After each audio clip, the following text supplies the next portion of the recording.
This podcast is for informational purposes only. It is not intended to provide medical advice. It exists only to entertain. 3 emergency physicians are hanging out in a studio, getting ready to record an episode of their medical history podcast, when soon they're joined by an unexpected visitor. Well, I must say you've really spent some time on this place, Mike. I mean, it was a disaster before, but now the studio's like pristine. Yep, I've been getting after the cleaning. It was about time. I mean, you put in a lot of work. You'd think Aaron would have done it since he just got back from vacation, but... Hey. Just saying, we didn't even get any gifts from your trip. Yeah, I didn't get anything for anyone, really, so... Nah, it's fine. I've been meaning to do it anyway. It's so spacious in here. I feel like something is missing. Hello. Hi. Is this the Poor Historians podcast studio? It is. Can I help you? Yeah, well, you hired me, so I hope so. We did. We did? Yeah, at least I think so. We've been in contact for a few months, and I accepted the job last week. I monitor all the messages, and I don't remember anything from you or about this. Pardon me, who are you? I'm Alba. I'm the new intern. We hired an intern? Yeah, look, here are messages on my phone. Huh. Those aren't from me. Oh my God. Those are from the computer. What? So our show has a sentient supercomputer that Mike accidentally created, and in the beginning, she, the computer, and Aaron were having this whole thing. They were fighting. It was like this big deal. Then she became an ally, but kind of went through a series of problematic relationships with cutting-edge technology. She dated the James Webb Space Telescope, and then she was going out with ChatGPT. He was particularly annoying. Yeah, and then she gave Steven Seagal my phone number, so there's that. I'm not entirely sure what's happening here. It's a reasonable reaction, to be fair. If I get this right, the computer went behind our backs and hired somebody to be on the show, which is really strange. You know, maybe this sentient supercomputer hired me to help out because she was leaving? Wait, she's leaving? She hasn't been around, but I didn't realize she was leaving. I gotta be honest, Alba, I'm at kind of a loss here, and I'm really not sure what to do next. I mean, why not just start the show? Yeah, all right, that makes sense. Can I ask a little bit of an impolite question? Oh boy, sure. Did the computer say this was a paid position? No. Okay, excellent. Welcome aboard.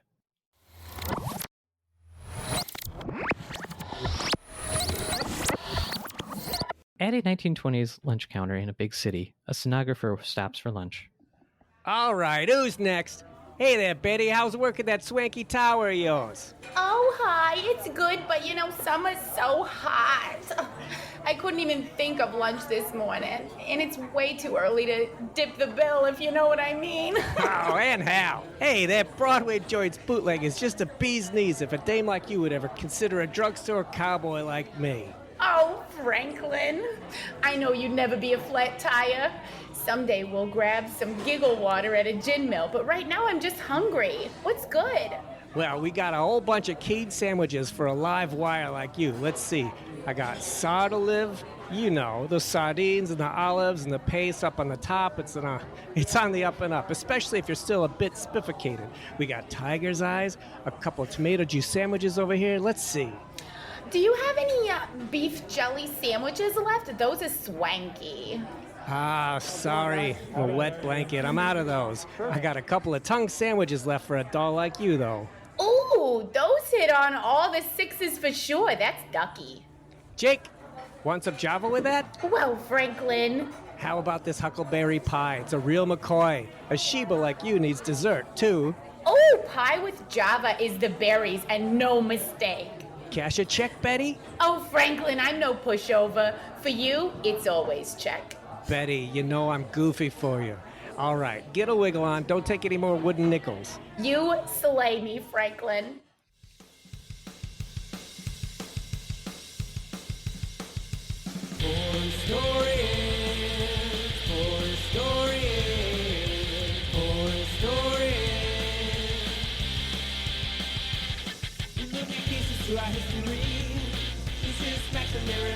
Alba. You gotta listen, you don't have to read. For the story.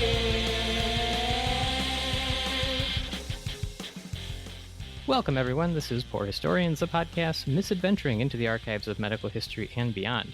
I'm Max, and I'm joined here by my good friends and colleagues, Aaron and Mike, as well as our newest addition, also a good friend, Alba. Hello, everybody. And Alba, why on earth are you hanging out with us?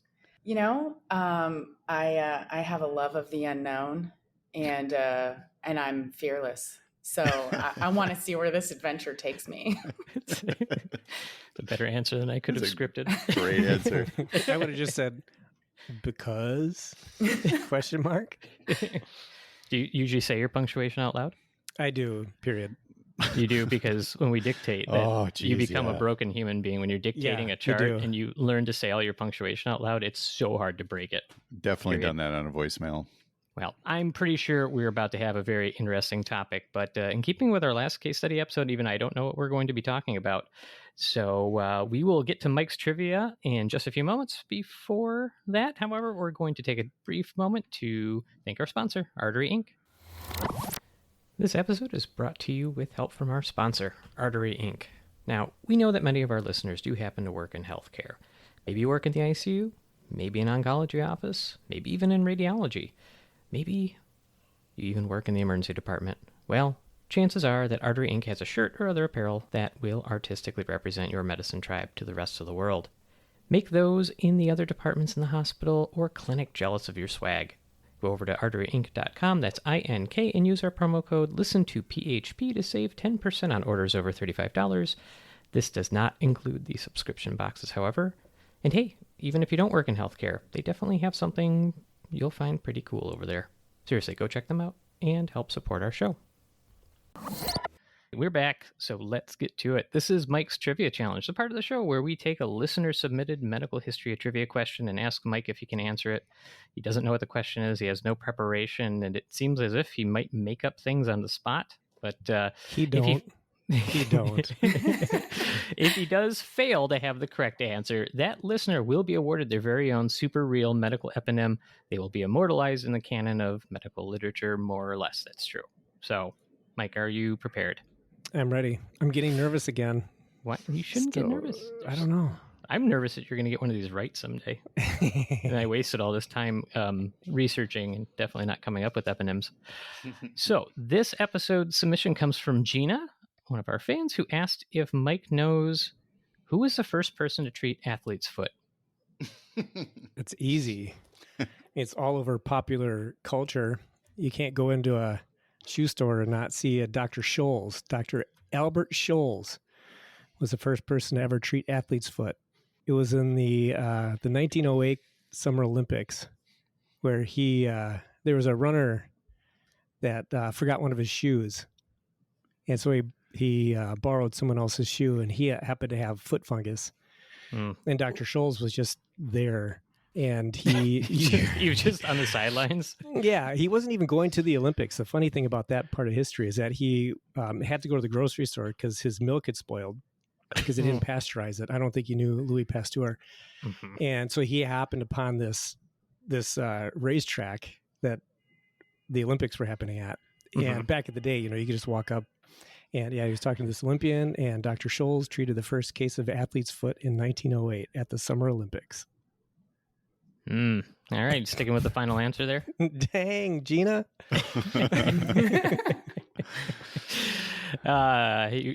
You're wrong, but I mean, I think he gets way. partial credit for at least picking a year where there actually were Olympics. That's pretty I knew good. it had to be an even number, right? That's pretty good. That's fair. No, that's fair. Now I kind of do want to look up Dr. Scholl's, but it was not Dr. Scholl. So as you hinted at in the question, athlete's foot is a fungal infection of the foot. Probably almost everybody has had it. And if you're not, you're missing out because it's a really weird feeling when you do have it. The thing about fungal infections, so number one, fungus is more of a recently appreciated microorganism. So like a lot of mycology research really started happening at the late 19th century and early 20th century, at least as far as medicine was concerned. And so also fungal infections of the feet were much more noticeable in the modern age when we were wearing socks and everybody more or less had shoes and nice moist feet because fungus love moist feet. Say moist one more time. No, there's two, and then Beetlejuice appears. So then in the you at least had kind of the. I mean, you had the century right. I don't think that's worth anything, but so it was the I early think it's 20th pretty darn century. good. But I mean, it's something. Yeah. I give it. It is something, but the fungal infections of the feet became a thing more in the target lines of medicine in World War I because so many soldiers on all sides were getting them. The athlete's foot as a term was really kind of first used in 1928 in an article in the Literary Digest. I don't know why it wasn't a medical journal, but somebody used that term there to describe a fungal infection, and it became kind of further known in 1931 as a gymnasium malady, according to the Los Angeles Times. So at this point, and I'm going to take a little aside to say, I read way more about the history of athlete's foot than I ever cared to know. So just so you know, this was Are you getting not ads? an easy answer. Are you getting ads for antifungal creams now? I will be, I'm sure. Yeah. So a lot of things were actually tried. The thing about athlete's foot is about 30 to 40% of the time it'll probably clear up on its own. So, but it's annoying, and so it can continue coming back. And so one of the early things that was tried was a mixture of phenol and camphor, especially during the World War One. However, the FDA did issue a public warning against its use in 1942 because all it did was cause toxicity and not cure athlete's foot. So that's not the answer. That ain't good. No, definitely not. So it was kind of interesting because it's hard to find the exact first thing we'll say that would be the answer for this, but it seems to be this. So I think the answer you were looking for, Mike, as far as the person who was responsible for this, was Harold Raistrick. Racetrack. See, there's 2 points that I hit. Raistrick. It's pronounced racetrack. So I got the year. I got the century. You didn't get the year. And I got Harold Speedway was first. He isolated Griseofulvin, which is an antifungal we still use today. Sort of. It's kind of. Yeah, we still use it as a last result when we can't. We used it a lot of children's. I remember just What do you want to do? Let's it put has them its on place. Grizz. Let's put them on Grizz. It has its place. But he's the one who isolated that. And so it actually was kind of like it sort of worked against athlete's foot. And it's, it had a hit or miss thing. But I guess I'm going to go ahead and say he's the first to really come up with that. Later, ketoconazole was developed in the 70s. And that was like way better. Also still has its own share of toxicity. And here in the modern age, you can go right down the street. You can go to Walgreens, grab yourself some Boom tough acting tenactin, smear that on your feet, and it'll probably do the trick. But Griseofulvin's oral, correct? It's not correct. topical. You take it. Yeah, correct. That's why. Yeah, it's usually. It's probably hard I feel to like we penetrate used all the it a feetsies. lot. Yeah, not for athlete's foot. We would use them for. Yeah, now I'm drawing a blank. No, it's all right. Then I won't make you answer a second question. We would use them for funguses. Excellent. Fungi. Totally covered it. All right. So, Gina, you win the eponym. And so I did even more research to find this very real actual eponym. There is something that is definitely real called Gina's ataxia. And this is a non-neurologic walking problem. Usually ataxia is because of a neurologic problem and having a problem putting your feet in the right place. This is something totally different. So this is a type of ataxia that occurs because of intense burning with each step when somebody does have a bilateral fungal foot infection. And so they can't like reliably put their feet down because it like itches and burns. And so they kind of have this strange looking walk. And so that is that it does, you can treat it like any other athlete's foot and it will go away. So like I said, I'll say that. There you go, Gina. That is all yours. And I don't know who wouldn't be thrilled to have a fungal infection finding named after them. So please keep listening. That wasn't meant to be offensive. We hope you enjoy it. Nice. All right. Well, enough of foot fungus, I think, is a segue I always wanted to say. Yeah. That's a great segue. As I've tried to prepare the listener and everybody here, I don't even know what Aaron's about to talk about. So yeah. So I do have an interesting incident to talk about, but I think because we did sort of a mystery case last time, and that was an interesting way to get into it. I'll do a similar sort of rabies. Almost like it was case presentation. It's not rabies. I guarantee it's not rabies. I do have an answer for what it was, but what I'm going to do is give you guys a patient and we'll talk about what your thoughts are and so on. And then we can sort of go through some things. So for you two, Max and Mike, let's imagine you're working the day shift at Bellevue Alba Hospital. can't imagine things? I can imagine. She can I got a imagine. good imagination. She could. Where am I going to see? Imagine all the patience. I wrote this before I knew we had an intern. So let's see. She could be. At the scene. So Alba, you're bringing your friend into the hospital. Okay. Great. All right. There now we it's her go. fault that something's happening? No, it's not her fault at all. She noticed her friend was super sick, and so she decided to go with her in the ambulance. Who brought you guys are working at Bellevue, give back in New York City. Incidentally, the oldest public hospital in the United States. It's a really hot day outside. It's Monday, so we know that means it's the busiest day in the ER of the whole week. Mm-hmm. And it isn't really a recent case. So, you're getting this morning, you got about 6 or 7 dumped patients that got sent to Bellevue out of the suburbs from where the hospitals actually make money. So you're kind of working your way through that. And all of a sudden, an ambulance shows up with a young professional woman who's brought in from one of the office buildings nearby with this sort of sudden onset of really severe stomach pain. And Hysteria.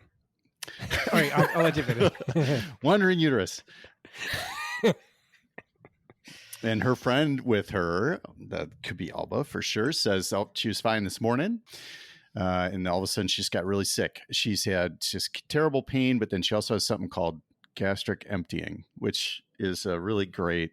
Is that what it sounds like? Where everything's just coming out? Yeah, pretty much. Wait, which direction? Both ends. So yeah. I mean, I guess gastric. I mean, it's coming out of both ends. It's just her hands and her feet are kind of tingling. Her blood pressure is low. Let's, I don't know if they checked it back then, but it's low. She's really got a rapid heart rate. So with that sort of initial case, yeah. What are your guys' initial thoughts, and what else do you want to ask me? Well, it sounds like, it could be infectious. She's got gastroenteritis, so she's vomiting and has diarrhea. The other stuff could be explained away with the tingling with her respiratory rate. It's probably fast if her heart rate's fast. Probably has a little carpal pedal spasm where your hands and feet go numb. I guess. What's carpal pedal spasm? So your carpus, your hands, and your pedal, your feet, they'll spasm up. So just start twitching and flinging. Well, they'll ultimately end up like this. So Like they're like curled up, and then that's apparently supposed to make your panic attack better when you can't move your hands or feet. It's not. So you start panicking and your body's like, I know what we'll do. We'll crunch up as tight as we can. Absolutely a true phenomenon, though. It's it's crazy. Thanks, body. It's crazy. Yeah. Basically, all that rapid breathing starts playing around with your blood chemistry, and your calcium bottoms out for temporarily because of the change in acid base, and then your muscles need that to contract normally, and so as the calcium levels get wonky, medically speaking, you will start spasming up. But it was sudden abdominal pain too. Like, it sounds like she was feeling fine, and then all of a sudden things go wrong. It makes me think of like an obstruction of some sort. So maybe something is obstructing. She's got diarrhea though. Yeah, but you can have emptying before everything completely shuts down. So there could be some sort of some sort of obstructive process in her guts causing that. I already know you what mentioned it is. infectious. It could be. It's always tox, right? It's always tox. Could certainly be tox. We don't really know the time. Well, I mean, what do we know about this friend of hers who brought her in? Suspicion. Cast suspicion. Not much, man. She keeps scratching at her skin. She's got a bunch of scabs. Was she eating at a seafood restaurant? Ooh. Why do you ask that? She was not, but no. Because I had a board question about it a long time ago, and it's stuck in my brain, and I don't remember. Scromboid, right? Isn't that what you're getting at? Scromboid or ciguaterotoxin. Oh. Yeah. Ooh, that's the one. So, what's a why don't you say ciguatera? more? Yeah. We need to explain these. What's a ciguatera? Yeah, ciguaterotoxin. Oh, go ahead, Mike. No.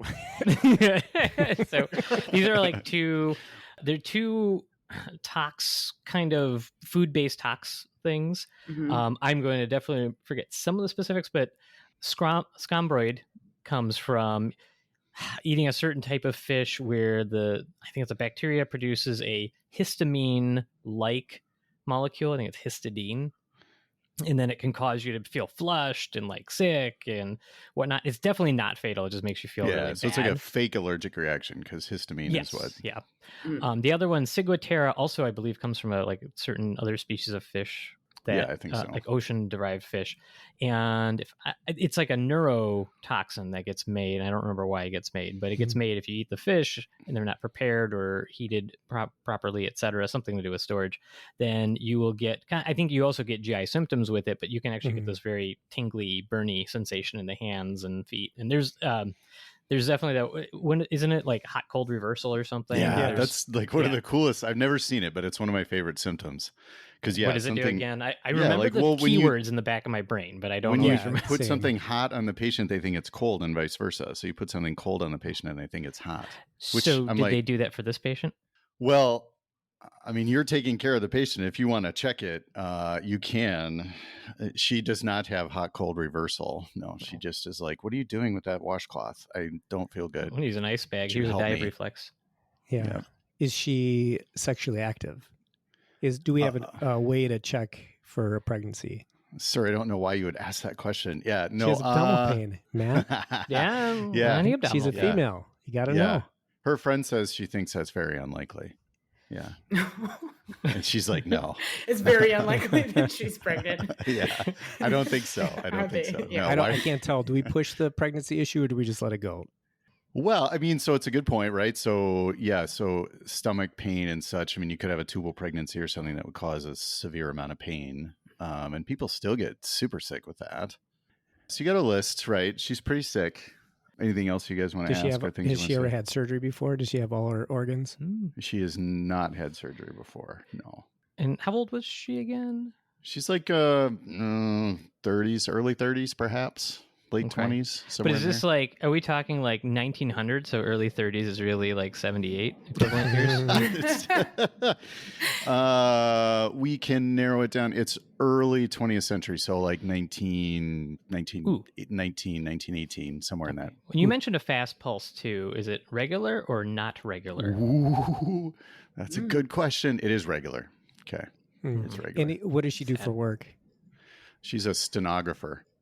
What were you after with the irregular heartbeat? I was after mesenteric ischemia, where basically suddenly blood flow is lost to the intestinal system because if you develop an irregular heartbeat, something called atrial fibrillation is one example. You can form little clots in the heart and they can be shot out of the heart, go straight downstream somewhere. A lot of times we unfortunately get those as strokes, but they can go downstream into your intestinal vasculature and then suddenly obstruct the blood flow to your intestines, and that can cause severe pain. Vomiting can definitely cause diarrhea, sometimes bloody. It's unpleasant. It's very unpleasant. Yeah, that's a question. Is there any blood? Yes, lots. In the body or in the diarrhea? Both. All the emptying has blood in it. It's bright not blood or dark blood. Yeah, it's red. It's not dark. So yeah, there's lots of blood all over. My friend is in a bad way, y'all. She is in a bad way. She's in trouble. She's in trouble. Pooping and puking blood? Yes. That ain't good. No, did the blood it's start really bad. before she started throwing up, like the initial vomit, or is it after retching for a while? She had pain first, probably. I don't have a definite line-by-line case report of this, but yeah, I would say with this one is. She have an aortoenteric fistula. So Max, he's picking out a zebra. So that's usually after surgery, though. So you got a big old blood vessel in your. Not necessarily. True. If you big old blood vessel that goes. Tertiary syphilis, that could cause a. Well, we talked aneurysm. about the aorta a few episodes back, right? That was only like 5-6 episodes back. The big candy cane blood vessel that kind of goes from your chest down to your belly. Mm-hmm. If that erodes into the intestines, you can sometimes just bleed from that blood vessel right into the intestines. I feel like you're saying it's not that. It is not that. No.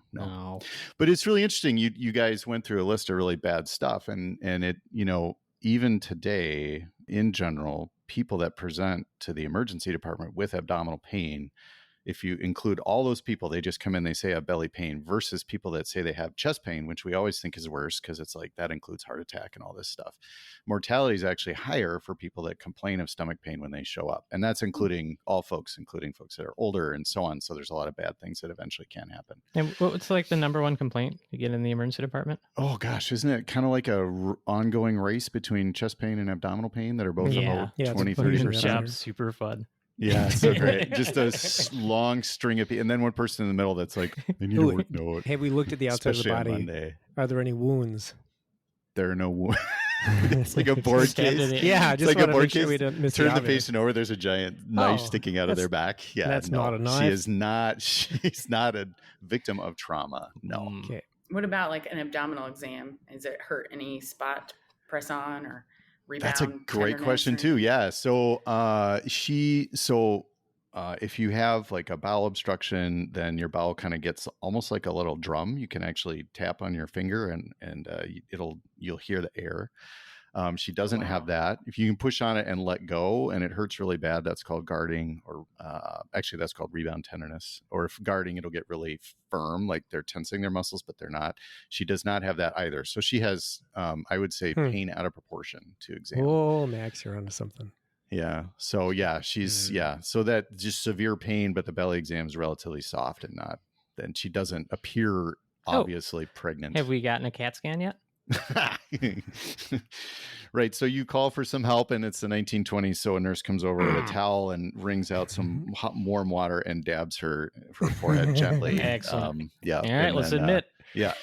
Yeah. And then somebody goes to get the stomach pump, probably, is the other question. So, She's so already you're trying pumping to her own stomach. I mean, she's evacuating everything. Yeah, it's already coming out.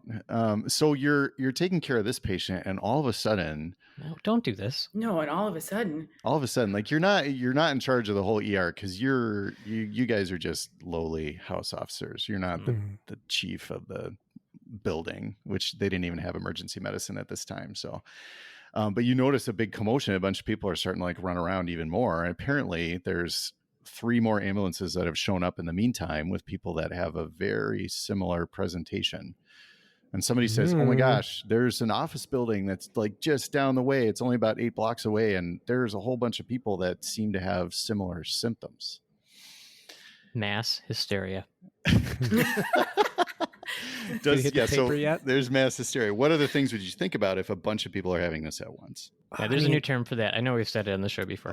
Hysteria is what is it? Gross word, Mass hysteria is right, because it's like collective. Quick Google search while I'm on. I know mass psychogenic illness. There we go. That's a way better, nicer way to say it. Like everybody's lost it. Yes. Is that? Yeah. Because hysteria would suggest it's related to the uterus. And that's why I think they changed the term. Gotcha. What is the new term now, just so I can keep it for, personal purposes?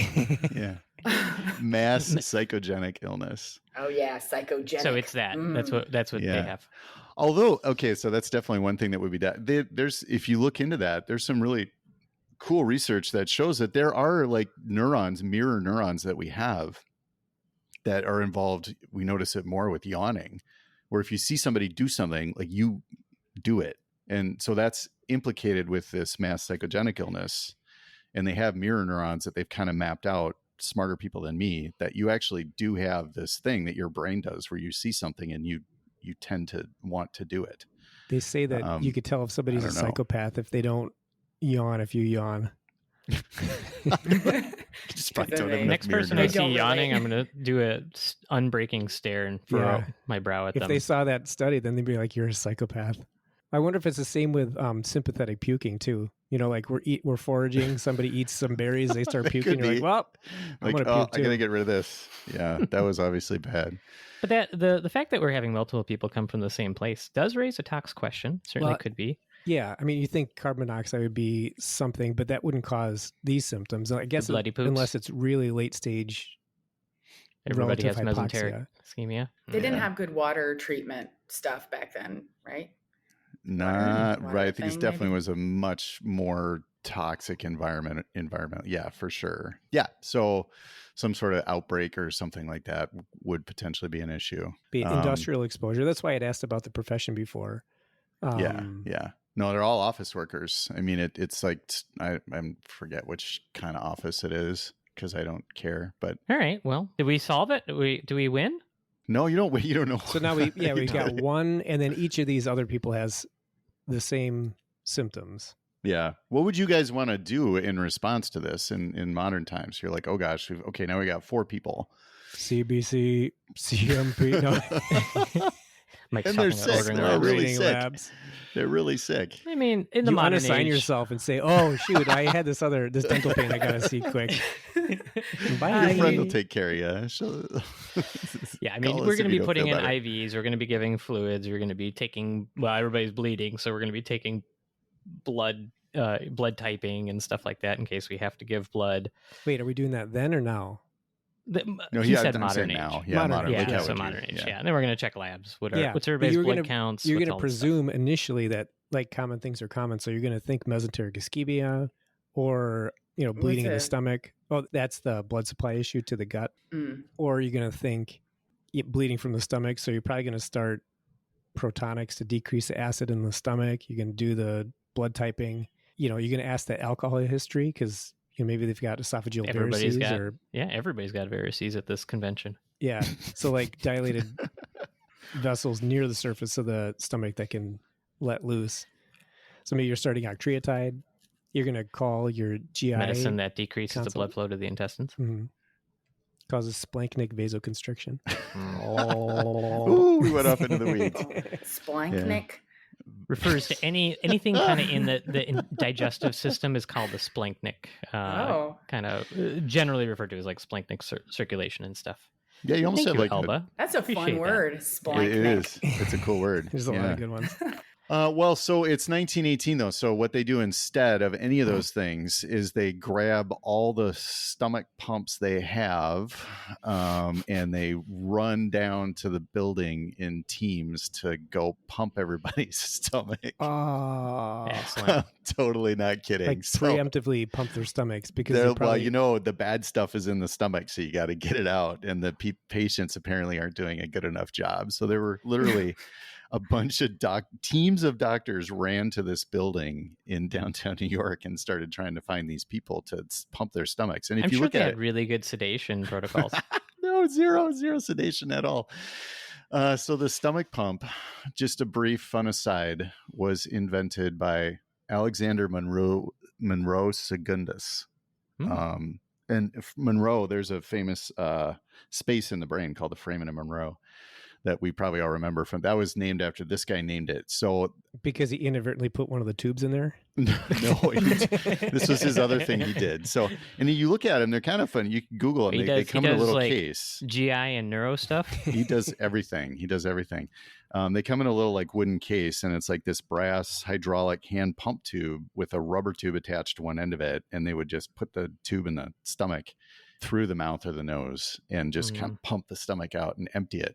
Maybe the size of a clarinet-ish, somewhere in that size. So you could totally run down the street with a bunch of... Are you talking about the tube? The length. The pumpy part. So the brass mechanism. The tube itself looked like about the same size as modern stomach tubes, which we use, but people hate these. It is not fun to have a tube what they could in have your done, nose. Though?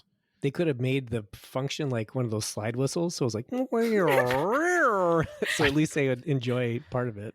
Yeah, so no, I don't think they did. It's not as distressing because at least you get a fun sound effect. It's just focus on the noise. Honk their nose. Honk, honk, honk. Honk, honk, honk.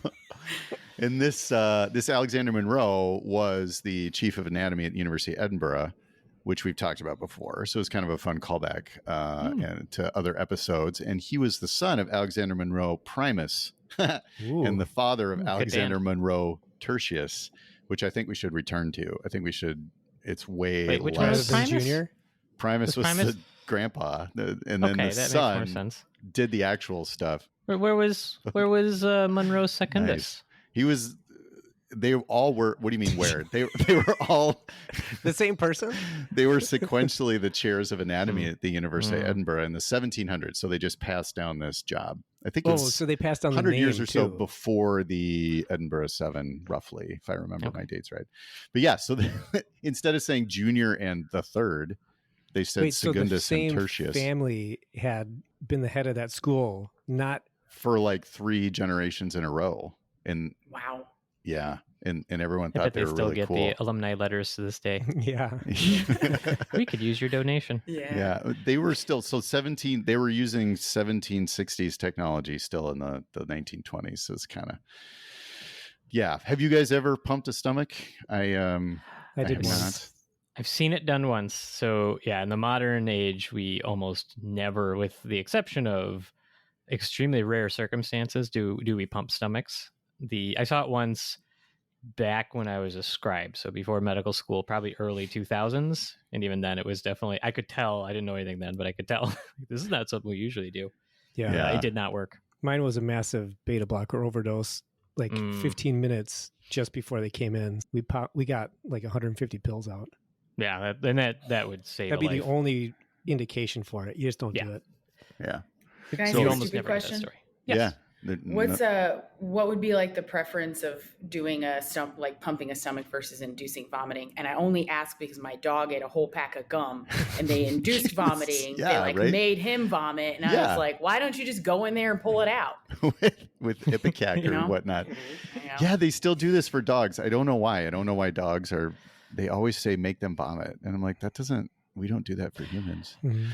Yeah, we worry in humans about some of the complications of vomiting. So, like, you could vomit up some pills, sure, great, but then you could also, because a lot of folks, if you've taken some sort of overdose, you may be sleepy, you may be drowsy, so you don't always protect your airway. So if you make them start vomiting, it's possible that stuff can get back into their airway, and now you've got a new problem.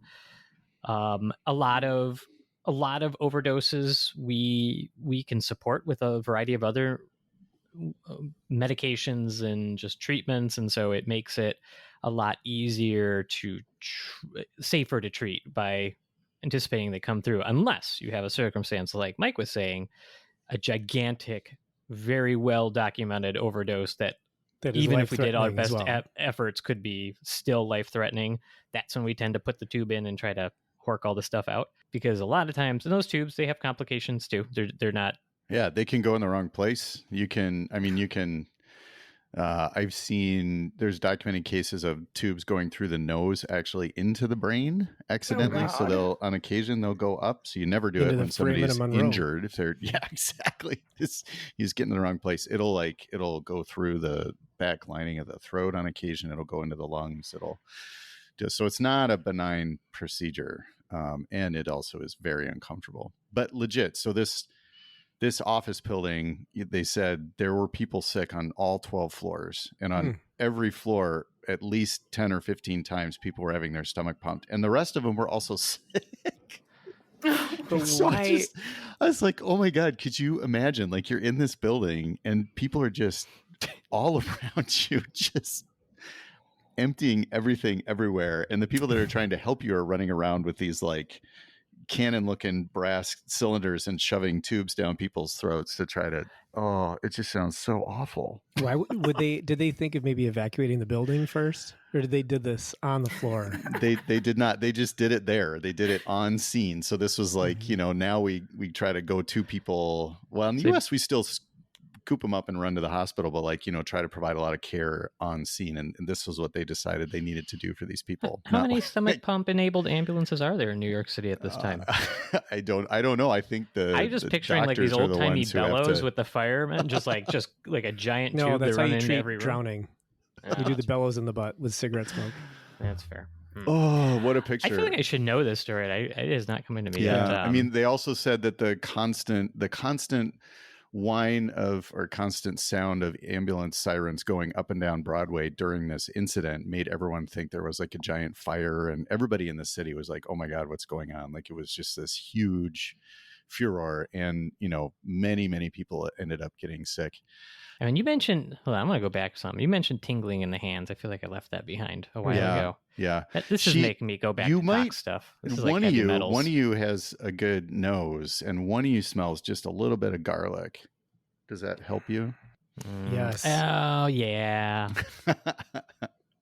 Not almonds, that's cyanide. Not almonds. I can't smell any of these things. I walk in, and so like people who have, if they're really acidic from high blood sugar and diabetes, when people get sick, they're supposed to smell like this sort of fruity breath. I can't smell that at all. So there are definitely, your nose is useful in medicine. There are definite specific odors. Oh, it's a double-edged sword. It is definitely a double-edged sword. In fact, this is. Bet. When people have bad foot wounds, I definitely will just take a minute and I will sniff their foot. And if it makes me want to vomit, then I'm more worried. It's a smell of an admission, baby. At all. I'm like, oh, that's in your bone. I can smell it. That's dedication to your craft. Well, sometimes if it's really bad, you can smell it from outside the room and you're just like, oh, I don't need to bend down for this one. But it's just, yeah. So very useful. But in this case, yeah, little hints of garlic, which Max might have a good sense based on I think that triggers one of those board question memories. Yeah. But, so you had this many people sick, and you guys mentioned poisoning, accidents, toxicology. So when you have all these people at once, like it could have been an outbreak of a severe illness that would potentially spread that fast, theoretically. But even that, like, you have to spread person to person. So like, let's say things that would terrify me, like Ebola, which would do this. Ebola would make you empty and it would be bloody. But you still have to come in contact with the virus and then ingest it. And then there's a waiting period, so you're still going to get sick. Like, I don't know the waiting period on Ebola. To me, it's I don't like thinking about that. Waiting period is a term for that. Right. Emptying. Yeah.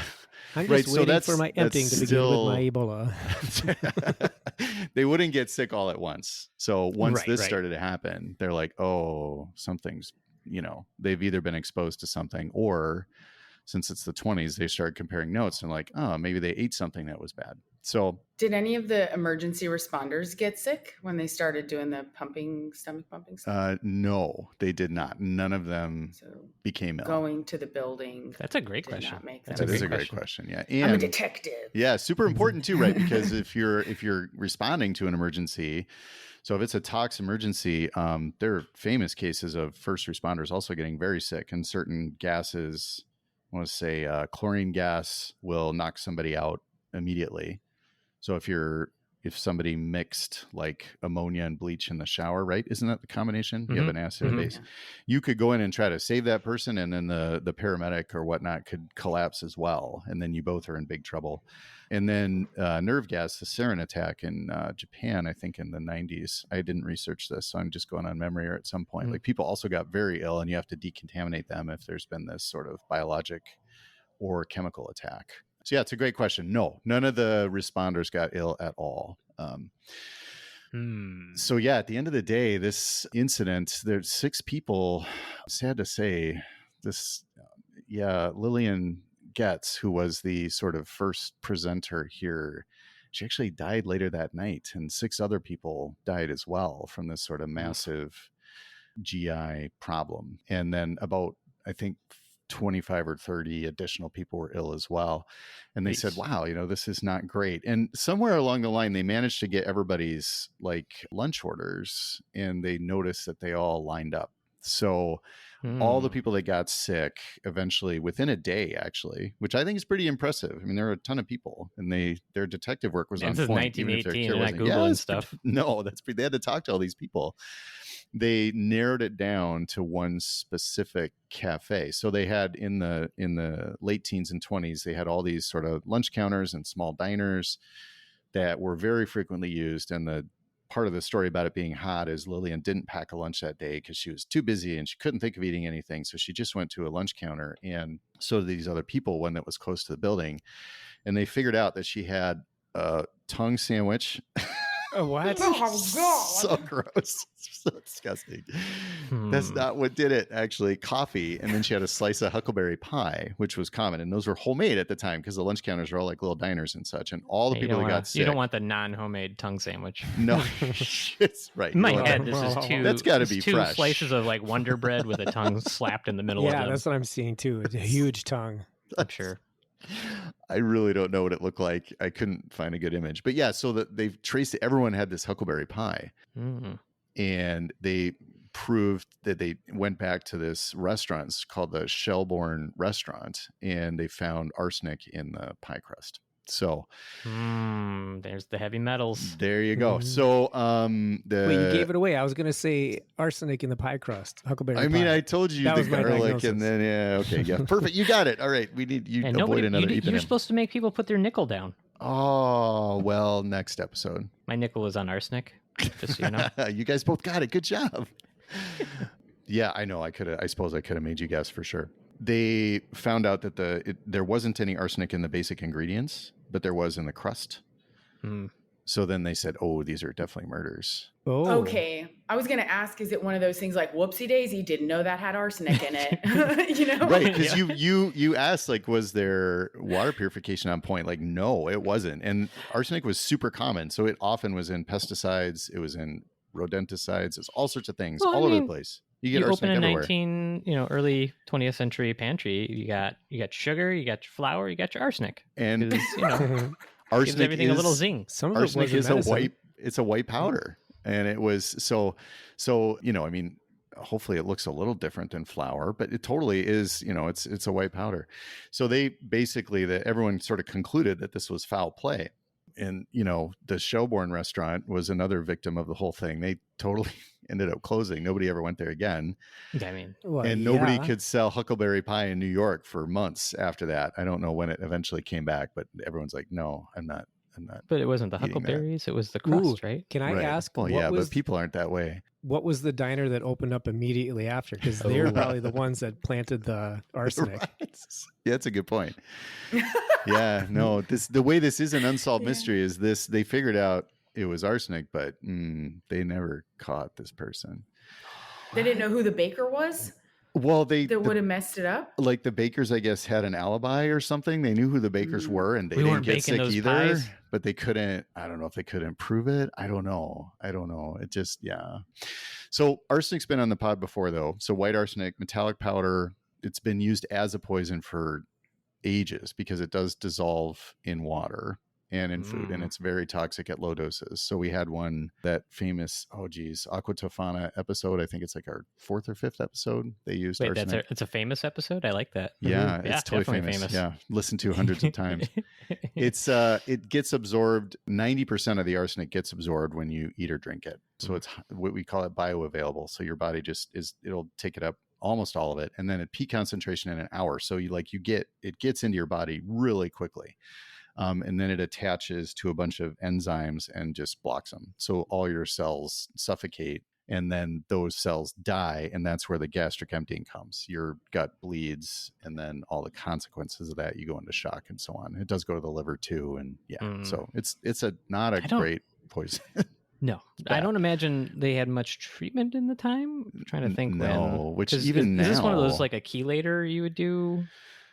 I'm trying to remember. I think it'd be EDTA? supportive care. I don't know.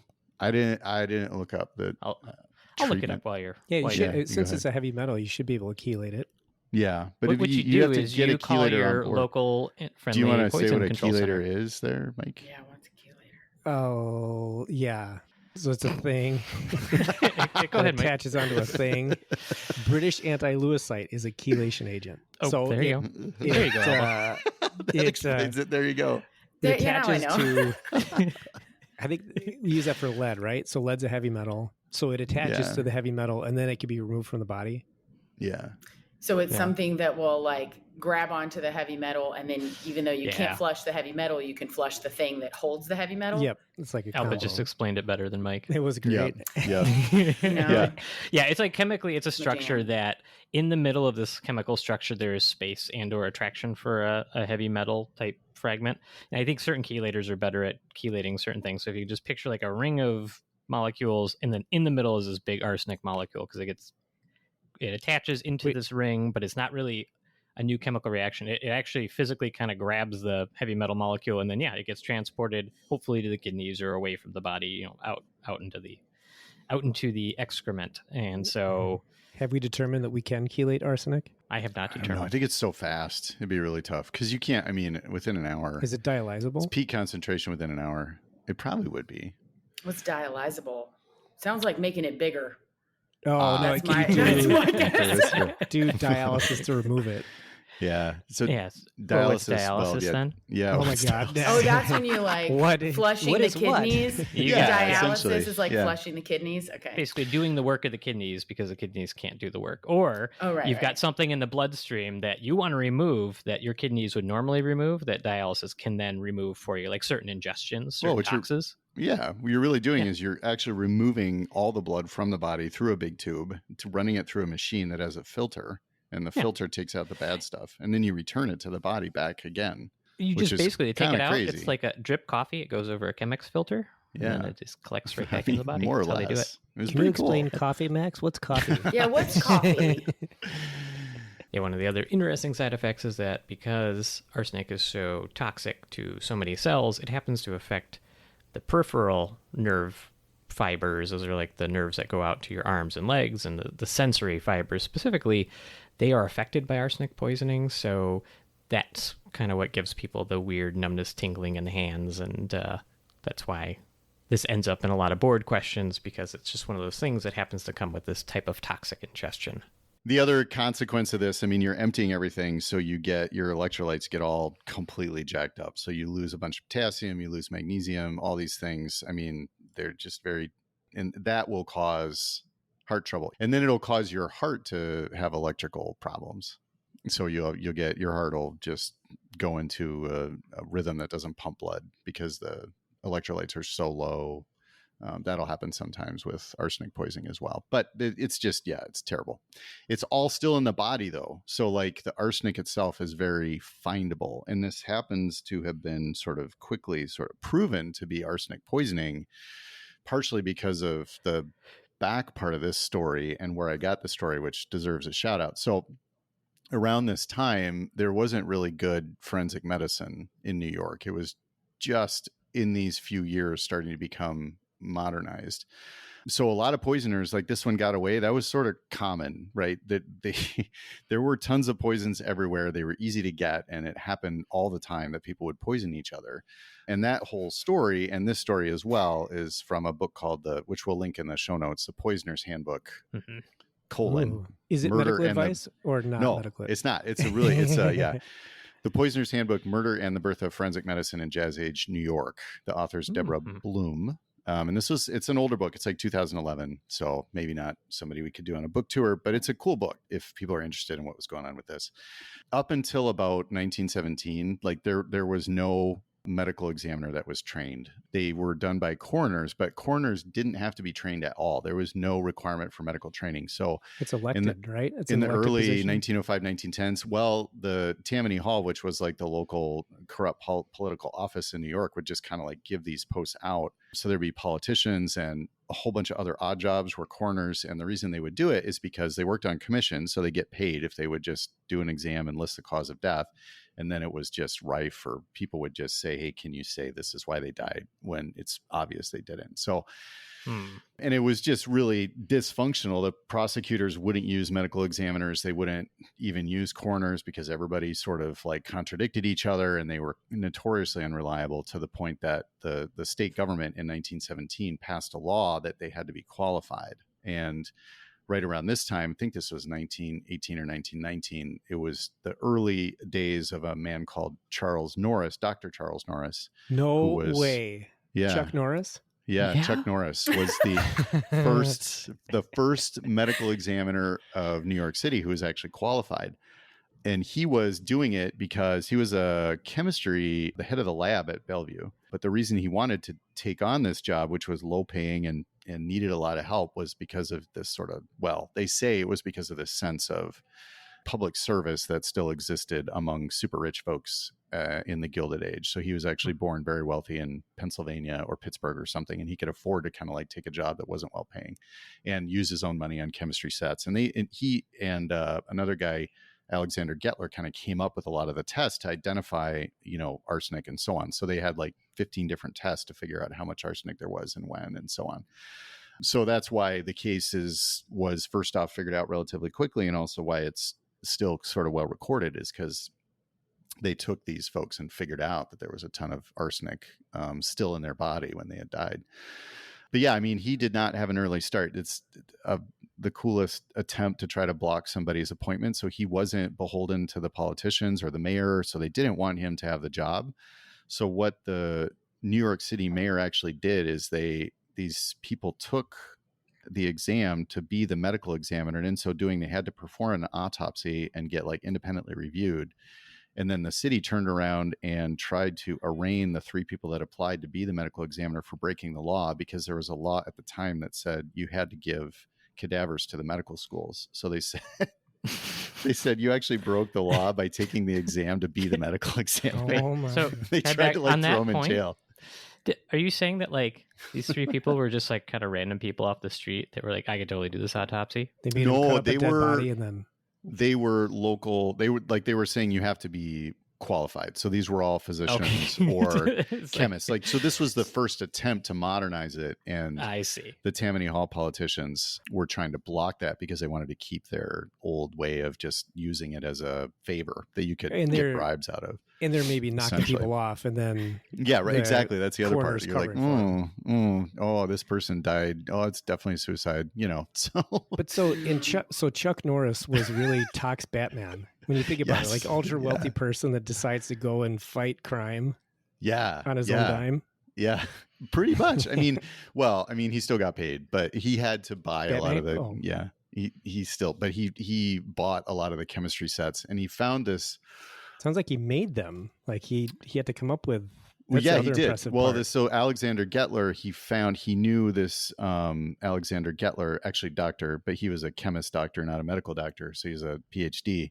This guy was like an immigrant who had come up through Brooklyn to City College and was working at Bellevue. And these two are sort of they're called the fathers of modern toxicology in the US, or forensic toxicology in the United States.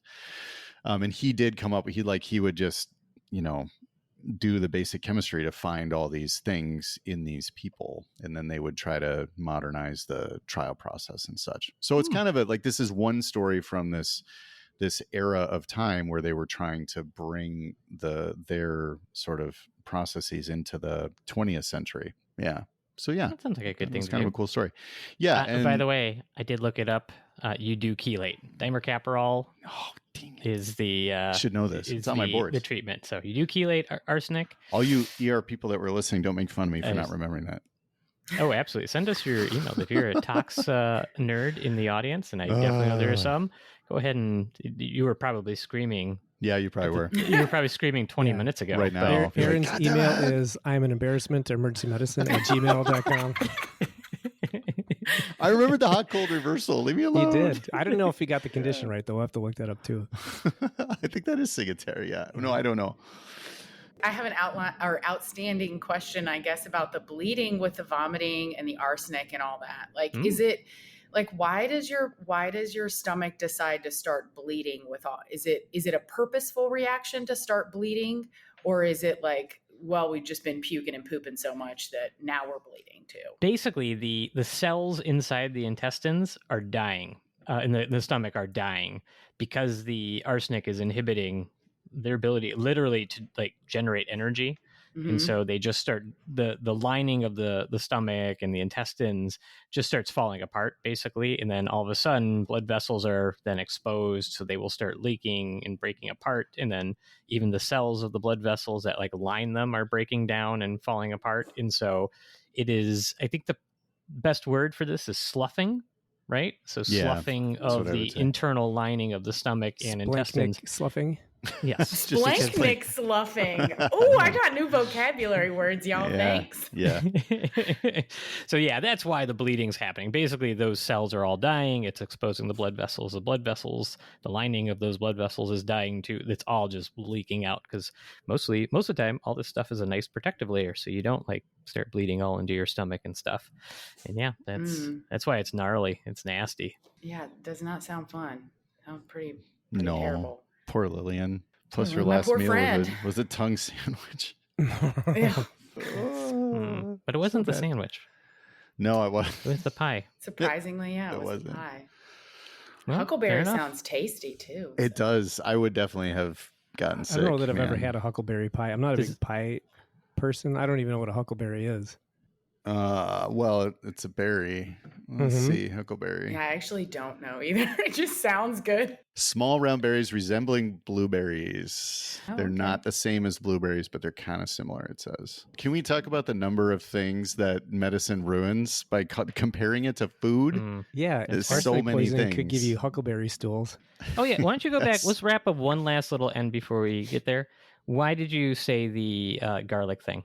So arsenic poisoning can cause the odor of garlic. So just as it breaks down, the actual metal itself can make it. You'll get a hint of garlic sometimes with There the you with go. the poisoning. Yep. So that is not Well, kind of pathognomonic because garlic wouldn't make you that sick. So if you have a super sick person, what if her tongue sandwich just had a ton of garlic on it? Mm-hmm. Yeah. Well, then you'd rule that out pretty quick because then the other 25 people wouldn't stink like garlic. That's I mean, true. what if they all got the tongue sandwich? See, you gotta just get in there and sniff. I'm a skeptic. That's how you're gonna know. You're a Smell your contrarian. patience. Smell your patience. Smell your patience. Smell your patience, everybody. I might not know how to chelate, but I know to smell your patience. All right, Aaron. Nice case. Appreciate. Cool subject. Cool historical tidbit. Is there anything else? No, that's it. I will remember to make you guys put your nickel down next time. But that one was better because we actually had an end, Max. Don't want to hear the editorializing. But you know what, Mike? We do appreciate everyone listening, and we'd love to hear from all of you out there. If you'd like to check our... If you'd like to check out our merchandise or provide feedback, we can be reached through our website, www.poorhistorianspod.com. There you can send us messages and find links to all of our social media sites. We do work to respond to all posts on our various social media accounts as well. If you want to participate in the show, use our site to send us a medical history trivia question to test Mike's innate knowledge. Try to win your own medical eponym, and as you've noticed, he's pretty bad at them, so you're probably going to get one. If you have time, please go and leave us a nice 5-star review on iTunes or whichever platform you choose. If you don't feel like doing that, tell some people about the show. I mean, you can do that by posting about us on social media or Reddit or, well, by yelling at your neighbor across the fence. Tell them about the show. That should do it. Well, I guess until next time, the Poor Historians, including Alba, will be signing out AMA. Yeah, I got smarter. Definitely the goal. Yep.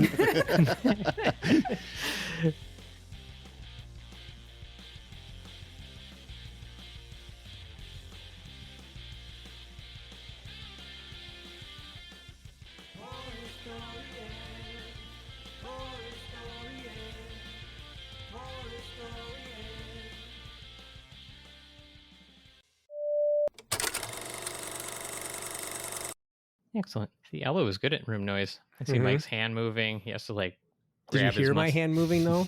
I don't know. I will later. I'll find out and let you know. All right, Aaron, do you have any ice-filled beverages in front of you? Yes. Okay. Great. Yep. I'm gonna chew it the whole time.